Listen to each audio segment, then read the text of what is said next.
It's time for a walkthrough of Toxic Air, the intro track for my album The Poison Egg 1. Just some backstory about this track, since I'm filming the walkthroughs quite a bit after I initially made this. I started it in the evening/night of the hottest summer day last year. It was extremely hot, and I sat down on the couch in the living room with the ceiling fan, and that's why I made this on my computer. I had this very, very vivid idea, and it's very special too because it's very percussion focused. It has a very unique and different vibe derived of this. I kind of came up with really interesting and cool percussion type tracks, and it inspired some TV music for me. It inspired some future ID, and it inspired a lot of the album percussion wise. There's a lot of this type of percussion, and I just want to say I really, really like what it's. I think it's very unique kind of vibe, and it's really cool for the album intro. This had to be right. It's the start of a 3-act album, which back then I wasn't sure of. I was actually thinking I'm gonna do like 5 parts with different albums. I wasn't sure how it exactly looked like. Now I know it's like the 3-act structure that I'm gonna do, with act 1 being the first one. So I had to set the mood. That's the point. When you write music and be able to listen back to it, it holds these memories. So a bit of a longer intro now, but let's hop on to the actual walkthrough. Here we have the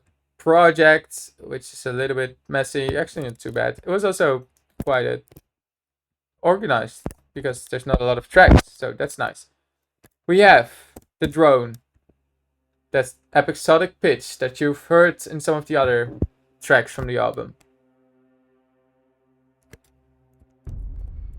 And then there's the boom. And then there's the royal drums, hand C. And then there is a lot of atmospheres. Like a really gnarly low drone, like a grimy wind sound, and this kind of whatever you call it. So lots of fun sounds, and together it just sets a really dramatic mood.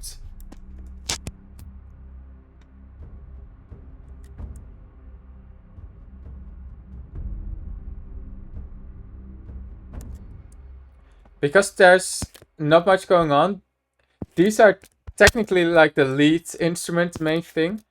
I really like doing that because it allowed me to get very soft with these. As you can see, the higher these notes are, the louder they get. And I was able to do like very soft stuff, so it felt really dynamic.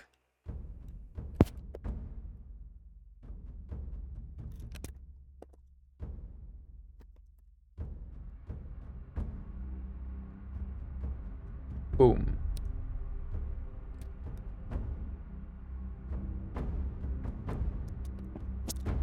I switched between the percussion instruments a bit.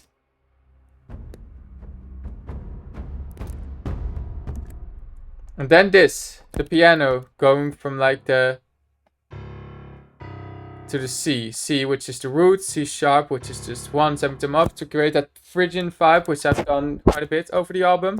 And it's gonna be like, I didn't want to have specific melodies too much throughout the album. I wanted to create every track quite different from each other. This is just one of the things that's so widely effective to use in so many different contexts that I can do that throughout a lot of the music, and it's still being a subtle kind of glue for The Poison as an album on itself. So yeah, it's like these small things that kind of create some sort of cohesion while also not creating too much cohesion, because too much cohesion would make the tracks not unique enough, which would be lame. Some of dramatic close percussion and Syrian drums, which are very nice.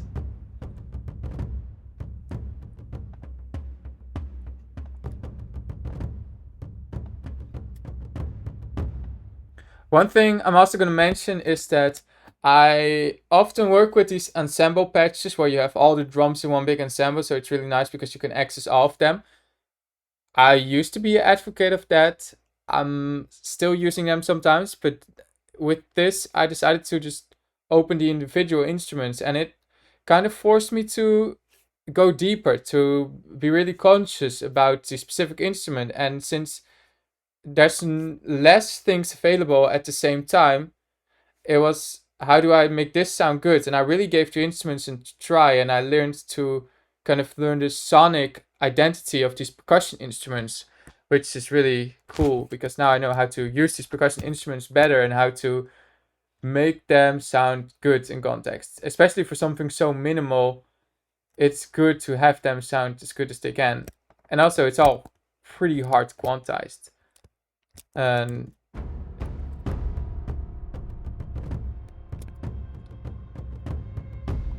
by the way, I drummed on the couch a lot, and I decided to eventually hard quantize it because it just gives a very clear definition of where it's going. This is also something I don't always do. Whoa, a little bit of black. Here we go.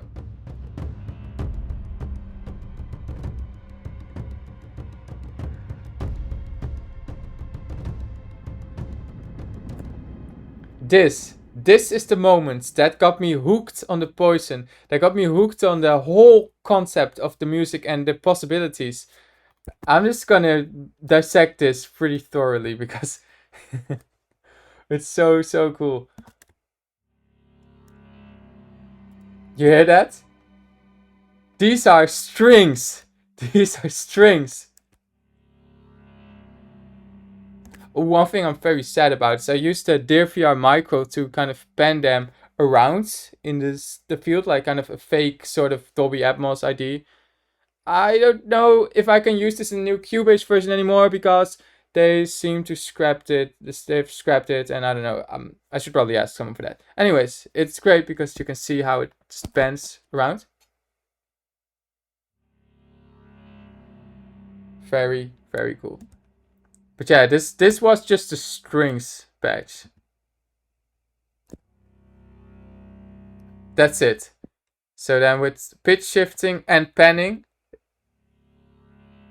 and then just decapitator and reverb.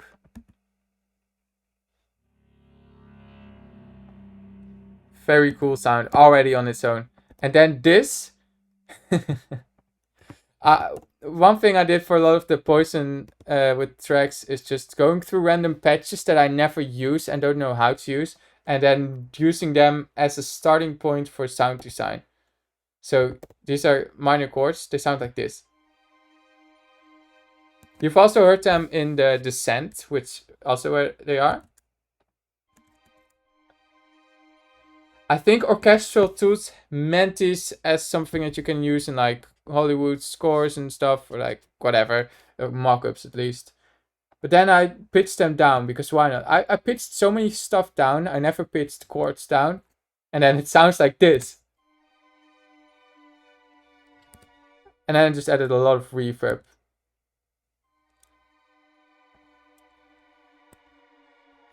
Which just sounds like... And this is really funny. I thought this sounds like a plane is crashing down. So I went to search for plane crashing samples. I found the helicopter samples. After a lot of searching, that's what I found that I thought would be cool. I added that. A helicopter crashing down. This is for the very first track. I also added in the same sound again in the very last track, the death of my song, which is just a cool reference. But here how cool this sounds. It's just without reverb. It already sounds so full and cinematic, and then with reverb it's just to do it a bit more. And then yeah, I don't think this one made a lot of difference, but it's also there. Oh, and it's lagging a bit. It's still pretty cool sound. It's like a bit of a like how do you say that? Bit of primal kind of Brahm sounds. And then you just create this crazy thing.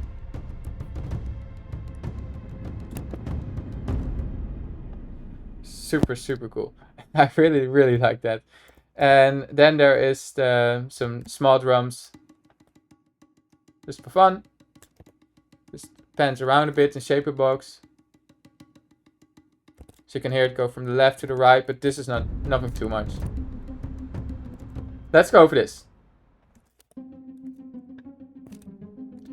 I initially wanted to do something with strings. It wasn't subtle enough for this track, so I wanted with pizzicato, and I thought, bam, that's perfect. So I didn't really do much more than that. Just a cool kind of weird and funky sounding pizzicato pattern. Percussion going up and down a bit. Another really cool sound here. This was accidental. The atmospheres that I used, this is just a sample. This part I adjusted to kind of hit at the right moment. It keeps things interesting. It wasn't intentional, but then I heard it and it was perfect. And it's definitely noticeable. I also added a lot of reverb to this, by the way.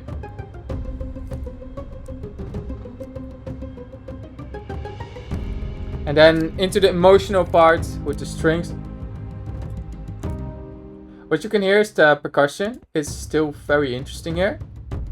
I want to keep that interesting enough. Like, even if you don't have all the melodic elements, like these and these and these and these and these, lots of stuff, and it's still cool.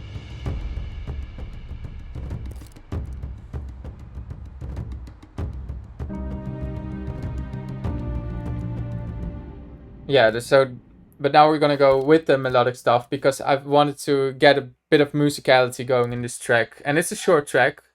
It's quite a long walkthrough for such a short track, and just again the city traffic thing that I chose, it fits so well because I don't handle busy cities that well.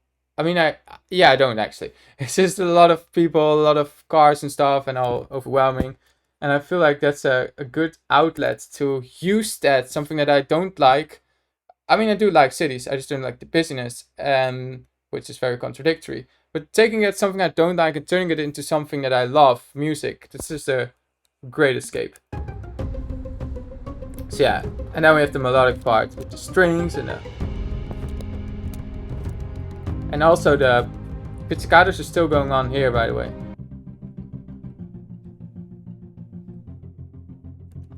And we have this, and we have the episodic pitch, which is a bit more prominent here, which adds a bit of instability to the entire thing. And then I wanted to originally do low piano chords. I felt like that was something I did so many times. I did electric guitar, ensemble chords, open chords. Oh man, I should use this more. It's really cool. Yeah. And there's a bass going on. Hollow Knight Reese bass. That's funny because this was before I played Hollow Knight. It's called Hollow Knight, this bass, by the way. It's just a preset. That's made by Nest Acoustics. Helicopter again. Low piano step, and boom, that's it.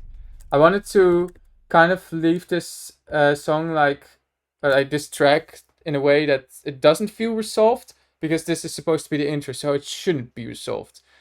Even the final track of the album is not as resolved because I wanted to serve as like a continuation, because this is just Act 1 still.